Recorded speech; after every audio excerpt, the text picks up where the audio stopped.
Un moteur d'avion, c'est d'abord un turboréacteur.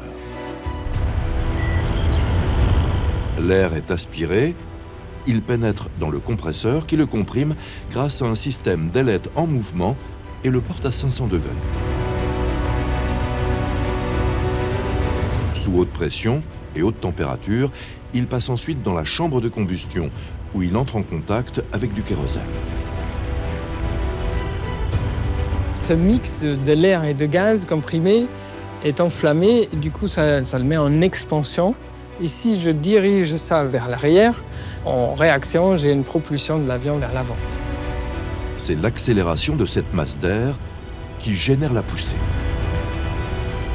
Imaginez les pompiers, ils allument leur lance à incendie, et ben l'eau va les pousser dans l'autre sens. Et au lieu de cracher de l'eau, on va cracher de l'air. Le fait de cracher beaucoup d'air, ça nous donne de la puissance, ça nous donne de l'efficacité, ça va nous permettre de nous déplacer. Ce système de flux d'air chaud, c'est le cœur du moteur.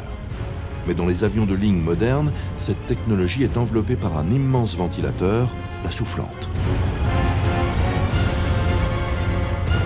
Entraînée par la turbine, elle aspire d'énormes quantités d'air qui, sans pénétrer dans le cœur, empruntent un autre circuit, un anneau extérieur en pourtour de la turbine. En sortant à l'arrière du moteur, ce flux d'air froid génère 80% de la poussée.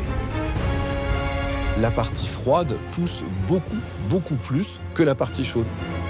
C'est pour ça que les moteurs sont aujourd'hui de plus en plus grands, parce que le plus on peut amplifier la taille autour du cœur, le plus on amplifie la propulsion du total.